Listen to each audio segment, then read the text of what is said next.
Okay, mga pagsurba. Kaya wala man si Queenie.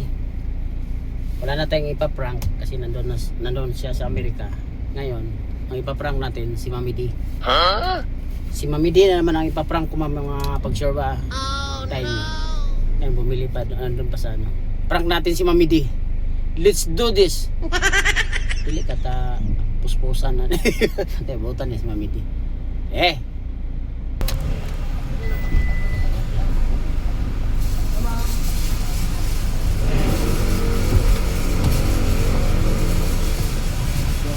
Salamat, bro. Thank you, boss, ha? Thank you, boss.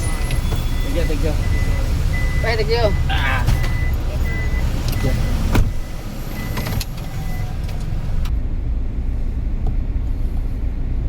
Alam, Mami. May nakalimtan ko. Ay, ako din ang kikalimtan.